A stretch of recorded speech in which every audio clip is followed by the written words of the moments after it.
Assalamualaikum warahmatullahi wabarakatuh. Perkenalkan, nama saya Mahmud Khairul Umam Kurniawan. Saya mahasiswa Universitas Siber Asia.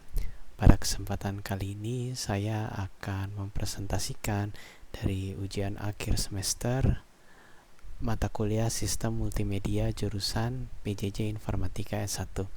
Nah, jadi pada tugas kali ini saya diminta untuk membuat suatu video presentasi mengenai suatu topik materi, di mana di sini saya memilih topik materi pendidikan. Jadi judul presentasi saya kali ini adalah optimalisasi pembelajaran di perguruan tinggi, implementasi learning management system berbasis multimedia. Nah, jadi saya menggunakan studi kasus Edling di sini ya. Nah, jadi sebagai latar belakang ya, perubahan dalam pendidikan tinggi. Pendidikan tinggi saat ini itu mengalami transformasi besar-besaran ya, akibat perkembangan teknologi digital. Jadi mahasiswa generasi saat ini sering disebut digital natives ya, menuntut metode pembelajaran yang lebih interaktif dan berbasis teknologi. Nah, tentu saja teknologi memiliki peran ya besar dalam pendidikan. Teknologi digital memungkinkan pengajaran dan pembelajaran yang lebih dinamis.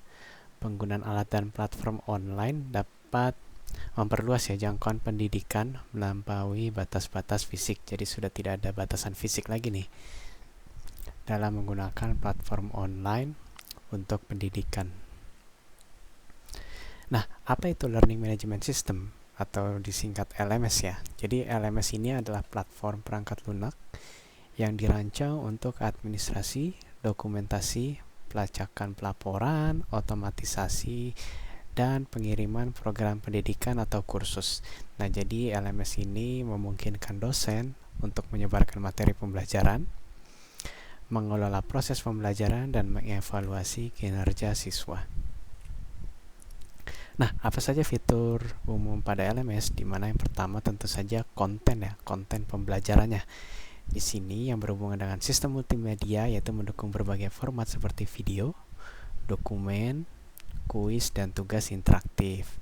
Nah, untuk manajemen pengguna, di situ ada pengelolaan akun mahasiswa dan dosen, serta ada fitur pelaporan dan analitik, yaitu untuk menyediakan data dan wawasan atau insight ya mengenai aktivitas dan kinerja siswa.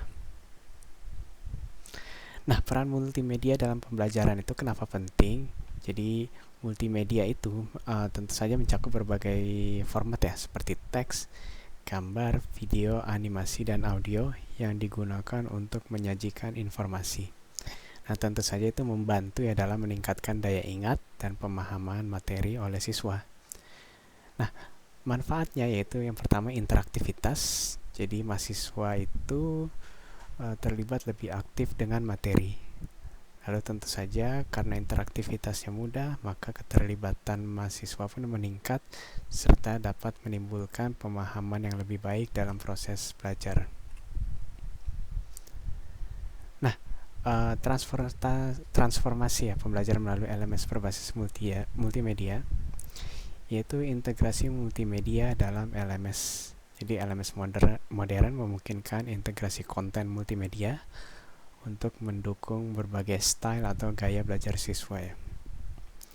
Nah, platform ini tidak hanya menyajikan materi, tetapi menyediakan alat kolaborasi seperti forum diskusi dan ruang kerja kelompok.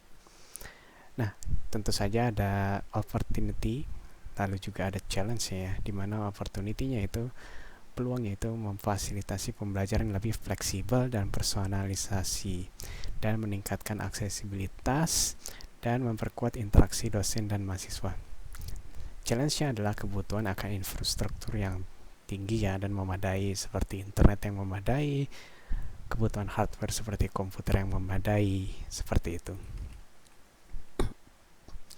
Nah, manfaat penggunaan LMS sendiri yang pertama tadi ya meningkatkan keterlibatan karena di situ ada interaktivitas konten.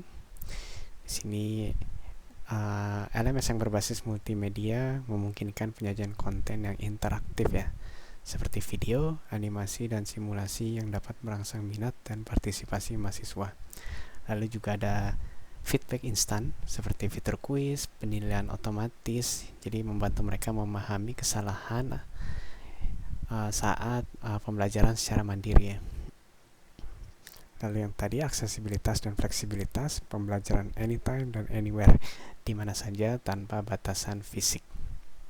Lalu tentu saja manajemen waktu yang lebih baik karena proses belajar dapat dilakukan mandiri ya. Oke. Nah, lalu selanjutnya ada personalisasi pembelajaran, di mana di sini adaptasi konten ya. LMS dapat menyediakan materi yang disesuaikan dengan kebutuhan dan gaya belajar, seperti menawarkan berbagai format konten untuk mengakomodasi preferensi visual, auditori, atau kinestetik. Nah, ada juga rencana pembelajaran individu untuk personalisasi pembelajarannya, di mana dosen dapat merancang jalur pembelajaran yang berbeda untuk setiap mahasiswa. Jadi dipersonalisasi, dibedakan setiap mahasiswa. Nah, berdasarkan hasil analitik LMS dan performa akademik mereka tentunya yang disesuaikan. Nah, lalu pengayaan pengalaman belajar. Di sini ada diversifikasi media pembelajaran. Penggunaan multimedia memperkaya pengalaman belajar dengan menyediakan beragam media untuk mengilustrasikan konsep dan teori. Nah, tentu saja video penjelasan konsep itu konsep sulit ya, dan animasi untuk visualisasi itu dapat membantu untuk meningkatkan pemahaman.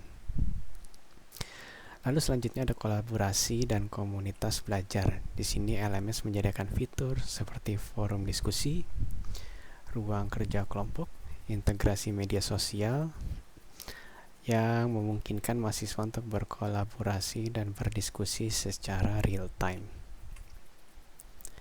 Lalu ada efisiensi operasional. Di sini ada penghematan waktu dan biaya, mengurangi kebutuhan akan materi cetak ya, dan ruang fisik untuk pengajaran, menghemat biaya operasional juga, dan menghemat waktu pengajaran. Lalu efisiensi dari otomatisasi proses administratif ya, di mana LMS ini mempermudah pengelolaan tugas administratif seperti pendaftaran kelas, penjadwalan, dan pelaporan ya, memungkinkan dosen untuk lebih fokus pada pengajaran. Nah, lalu pelacakan dan evaluasi kemajuan, di mana di sini analitik pembelajaran ya. LMS ini menyediakan data analitik tentang keterlibatan dan kinerja mahasiswa ya, membantu dosen dalam mengidentifikasi area yang memerlukan perbaikan atau perhatian khusus. Lalu penilaian berbasis data, di mana penilaian dan evaluasi kinerja yang lebih objektif dan berbasis data memberikan gambaran lebih akurat tentang perkembangan dan pencapaian mahasiswa. Nah, itu tadi ya fitur utama LMS berbasis multimedia, di mana integrasi konten multimedia, dukungan format ya, seperti video, audio, animasi, dan presentasi interaktif. Lalu memungkinkan dosen untuk mengunggah dan berbagi materi kuliah yang kaya visual, meningkatkan daya tarik materi. Lalu konten yang dinamis, penggunaan konten multimedia untuk mengilustrasikan konsep yang kompleks dengan cara yang lebih mudah.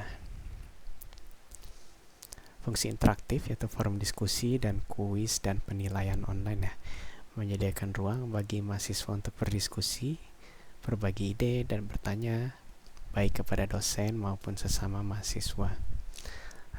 Lalu fitur kuis dan ujian online yang mendukung penilaian otomatis, memberikan feedback langsung, dan memantau kemajuan mahasiswa secara real time. Lalu pelacakan dan analisis ya. Jadi di sini ada dashboard untuk tracking, menyediakan dashboard yang menampilkan data dan analisis tentang keterlibatan dan kemajuan belajar mahasiswa. Lalu analitik pembelajaran, di mana fitur analitik membantu dosen dalam memantau aktivitas belajar mahasiswa ya, mengidentifikasi tren, menyesuaikan strategi pengajaran berdasarkan data, dan sebagainya.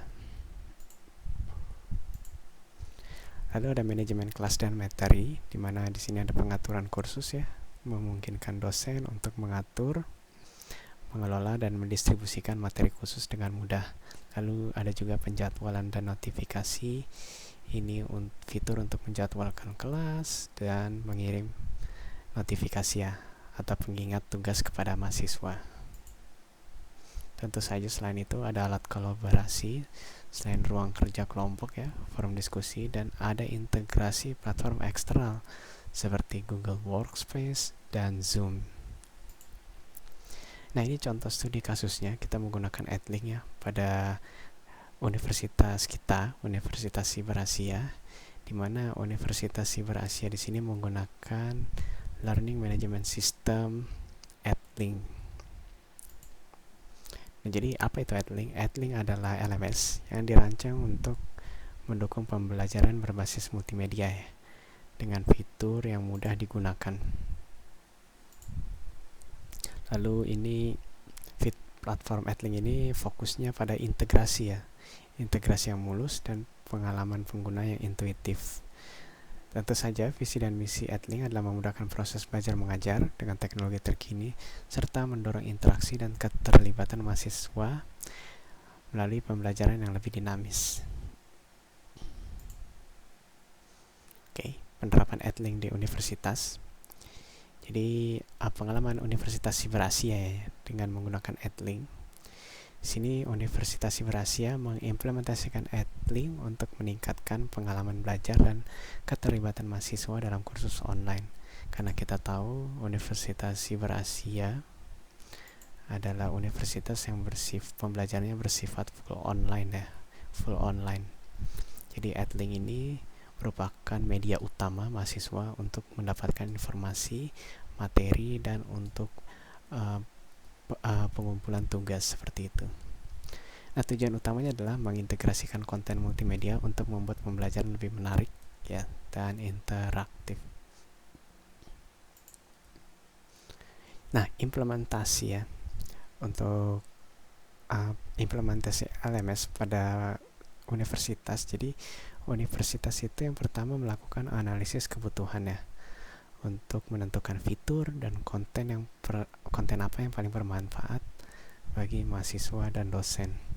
Lalu identifikasi kekuatan dan kelemahan metode pembelajaran untuk menemukan area yang bisa diperbaiki. Nah, lalu selanjutnya adalah pemilihan dan penyesuaian platform, di mana Edlink ini dipilih karena kemampuan integrasinya mudah ya dengan aplikasi pihak ketiga seperti Google Classroom dan Zoom. Lalu tentu saja kustomisasi interface dan fitur sesuai dengan kebutuhan spesifik universitas ya dan kurikulum yang ada. Nah, lalu pengembangan konten, jadi pembuatan dan pengembangan materi pembelajaran yang kaya multimedia seperti video, kuis interaktif dan simulasi ya, serta kolaborasi dengan dosen untuk memastikan materi memenuhi standar. Lalu pelatihan pengguna, juga ada pelatihan user ya. Dosen dan mahasiswa diberikan pelatihan tentang cara menggunakan Edlink secara efektif, termasuk navigasi platform. Dan workshop dan sesi pelatihan rutin untuk memastikan semua pengguna merasa nyaman menggunakan teknologi LMS ini. Nah, lalu evaluasi penyesuaian, pengumpulan feedback dari mahasiswa dalam penggunaan Edlink selama 1 semester. Jadi setiap semester itu ada feedback ya dalam penggunaan Edlink. Lalu analisis data untuk menilai dampak implementasi pembelajaran dan penyesuaian berdasarkan hasil evaluasi. Nah, dampak dalam implementasi Edlink yang pertama adalah tentu saja meningkatnya keterlibatan mahasiswa. Peningkatan signifikan ya dalam keterlibatan dan interaksi mahasiswa dengan materi antar sesama mahasiswa dan dosen. Lebih banyak mahasiswa yang aktif dalam diskusi online dan menggunakan sumber daya multimedia untuk memahami materi.